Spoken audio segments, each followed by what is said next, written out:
pero desatendiendo las cosas de esto. Así es. Lo agarra a uno como cuando viene la corriente y se llena el puerto de San José de repente. Y cuando vemos ya tenemos el agua a la cintura y ya todo se perdió.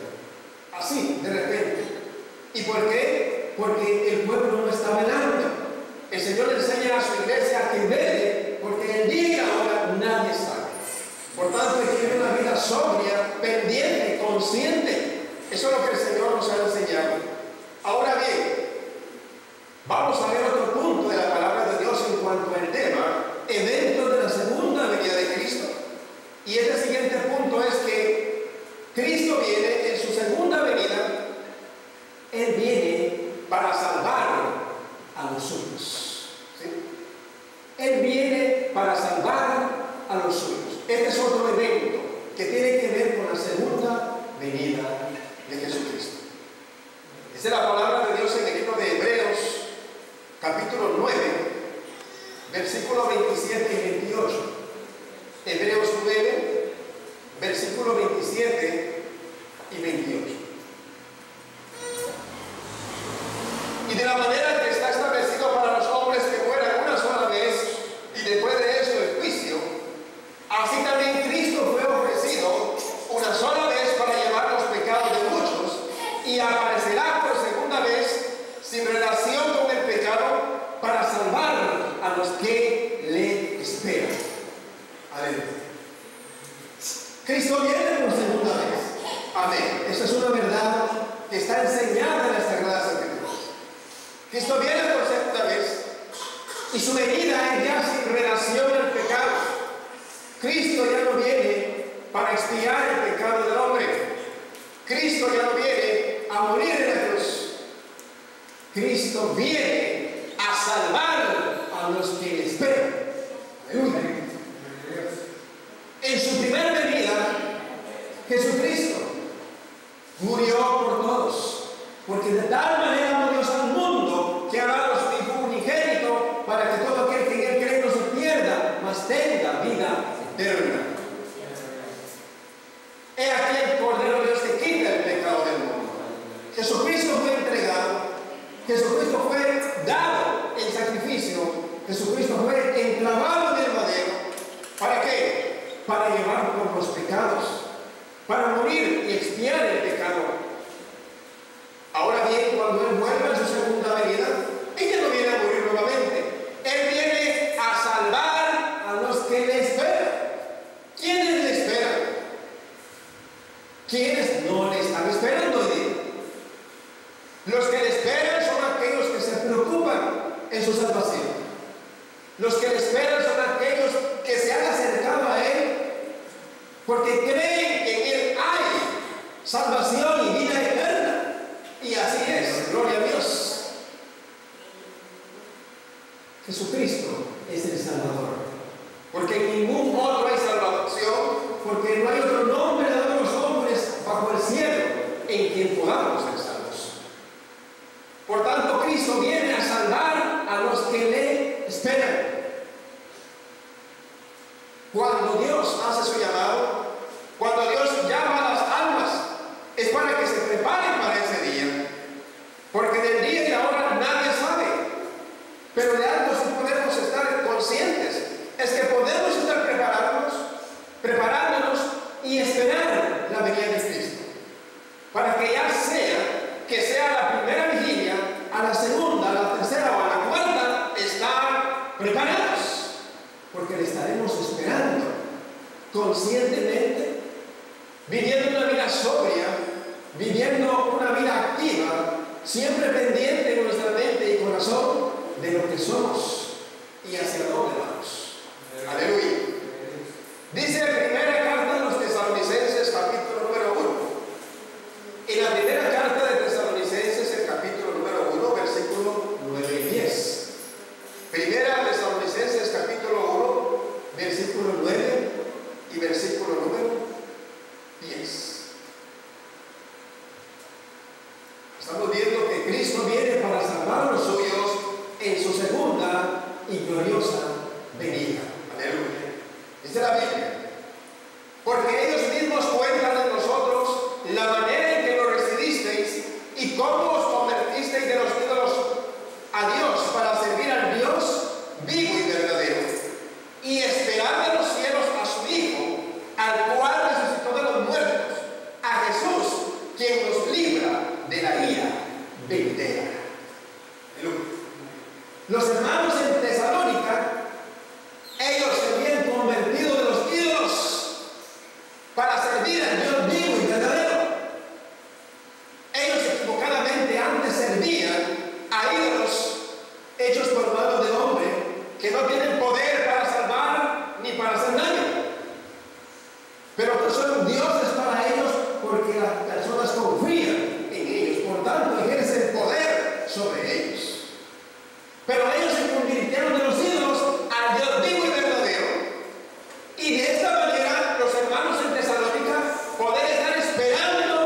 igual manera Él volverá en su segunda venida, en el retorno segundo del glorioso y victorioso Hijo de Dios. Jesús es su nombre, y a su nombre le damos gloria, honra y alabanza en medio de su pueblo. Y esperar de los cielos a su Hijo, al cual resucitó de los muertos, a Jesús, quien nos libra de la ira venidera. Jesucristo viene a salvar a los suyos. Bendito sea su nombre. Él viene por su pueblo, Él viene por los suyos. Gloria a Él. Le podemos esperar, igual que los hermanos en Tesalónica, están esperándole y esperándole acá en la tierra, y Él vendrá desde los cielos. Y dice la Biblia de que Él nos libra de la ira venidera. Así es. En la segunda venida de Cristo hay varios eventos. Ahora estamos viendo el evento de que Él viene para salvar a los suyos, pero después vamos a ver que Él viene también para castigar. Y de esa ira Dios nos libra a través de Cristo. Dios quiere librarle.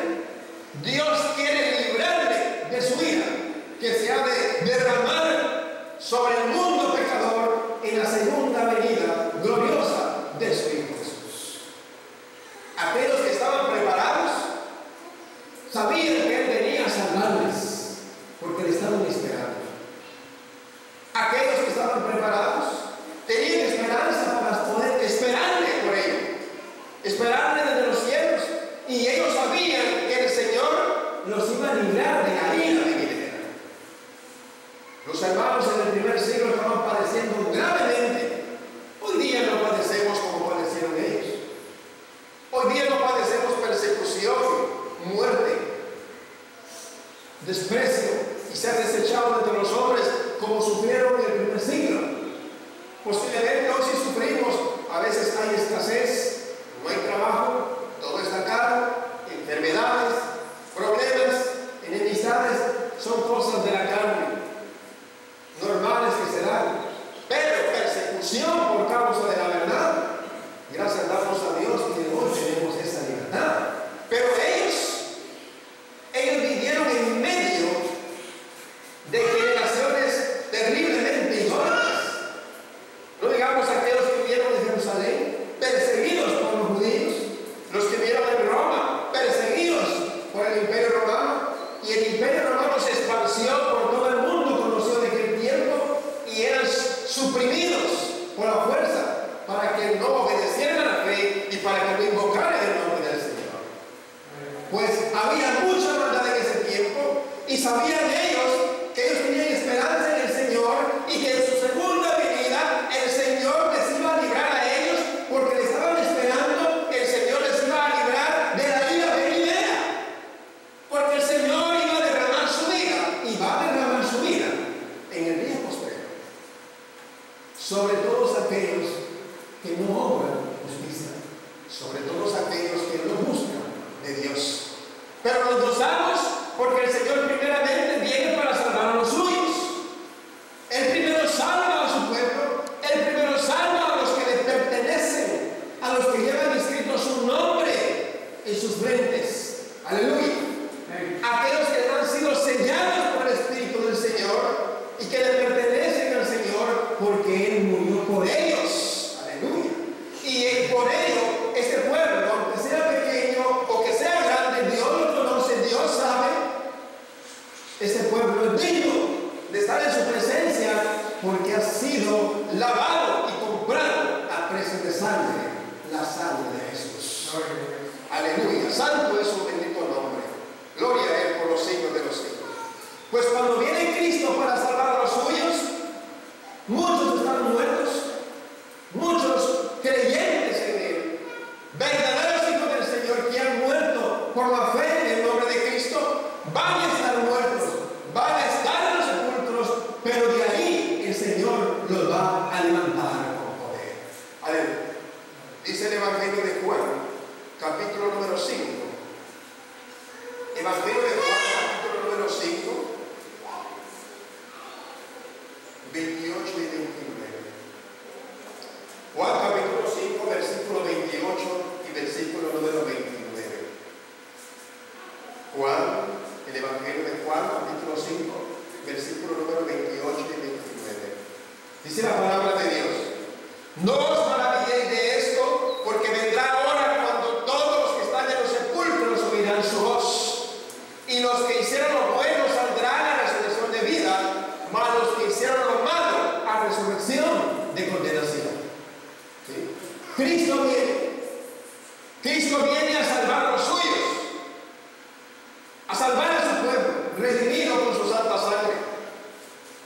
Cristo vendrá, y los que están en los sepulcros, aquellos que hayan muerto previo a la venida segunda de Cristo, y que sus cuerpos están descansando en la tumba, y que su alma está allá en el Hades, en el lugar llamado el paraíso, reposando, descansando. Dice la Biblia que aquellos que están en los sepulcros van a oír su voz, y los que hicieron lo bueno, aquellos que hicieron lo recto ante el Señor, saldrán a resurrección de vida. Cristo viene para salvar a los suyos. Bendito sea su nombre. Los que hicieron lo bueno van a ser resucitados. Hay esperanza de resurrección. Así como Cristo fue levantado de entre los muertos, así como el Señor en su cuerpo fue levantado, incorruptible fue transformado, glorificado fue hecho, de igual manera el cuerpo de los servidores del Rey, de reyes y señores de señores, aquellos que han confiado en su nombre, aquellos que han aprendido a depositar en él su corazón, su vida entera, ellos esperan la resurrección de sus cuerpos. Esos cuerpos saldrán victoriosos porque habrán vencido a la muerte. Gloria a su nombre. Bendito sea el nombre del Señor. Mas los que hicieron lo malo, saldrán a resurrección de condenación. Cristo viene para salvar a los suyos. Y en la Biblia dice en Juan capítulo número 6, versículo 54. Juan 6, versículo 54 dice: el que come mi carne y bebe mi sangre tiene vida eterna, y yo le resucitaré en el día postrero. Aleluya. Juan 6, 54.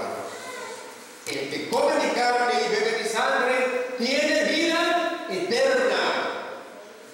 Aquel que recibe mi sacrificio, ese tiene vida eterna. Y yo le voy a resucitar. ¿Cuándo? En el día postrero. Aleluya. Hay esperanza de resurrección a aquellos que están muertos y que están en los sepulcros, por fríos que sean esos sepulcros. Van a ser levantados y van a ser transformados en sus cuerpos. ¿Por qué? Porque son aquellos que han comido la carne y han bebido la sangre de Cristo, y por ello tienen vida eterna, como promesa a la fe que han depositado en el Cordero de Dios que quita el pecado del mundo. Aleluya. Aleluya. Santo es el nombre del Señor. Y dice que por ende, por haber depositado en nuestra confianza, por haber recibido su sacrificio en la cruz, por reconocer que sin Él estaríamos perdidos, por reconocer que Él ha cargado en su cuerpo, en su vida, nuestro pecado, y por eso subió a la cruz de buena voluntad para morir por todos. Y porque reconocimos nosotros su sacrificio y confiamos en Él va a resucitar en el día postrero. ¿Por qué? Porque son los que tienen vida eterna. Son aquellos que le esperan. Desde los cielos le esperamos. Gloria a su nombre. Resucita entonces el Señor a los que estén muertos. Amén. Amén. Lo resucita y transforma sus cuerpos. Dice la Biblia en 1 Corintios capítulo número 15. 1 Corintios capítulo número 15, versículo número 51 al 54. Primera carta a los Corintios capítulo número 15, versículo 51 al 54.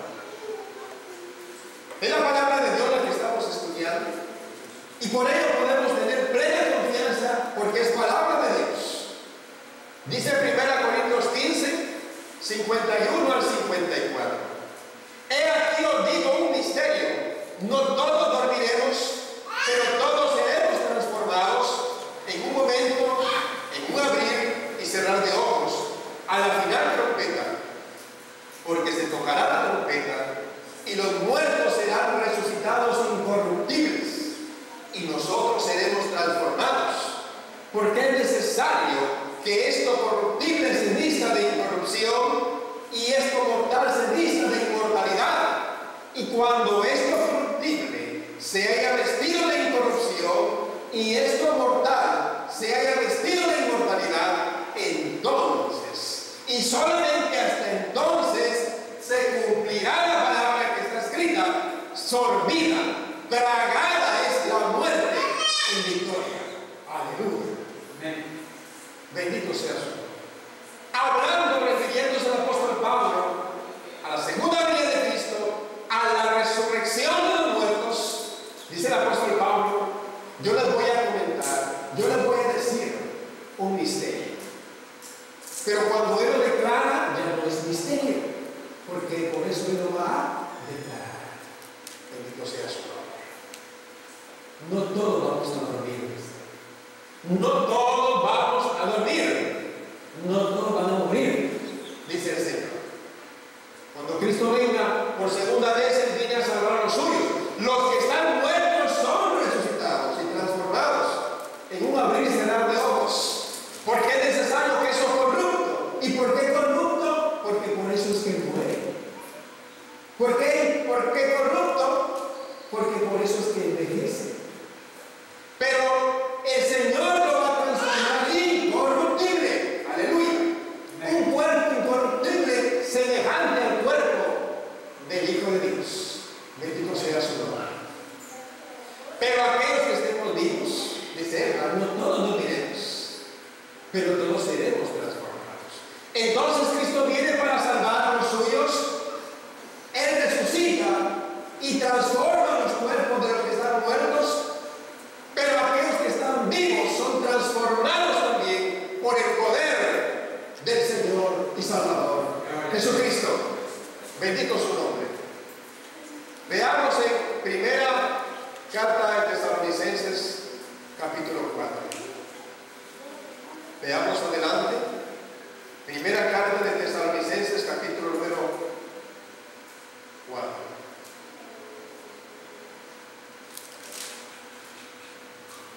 Primera Tesalonicenses 4, versículo 13 al 17 nos enseña. Dice la Biblia, dice la palabra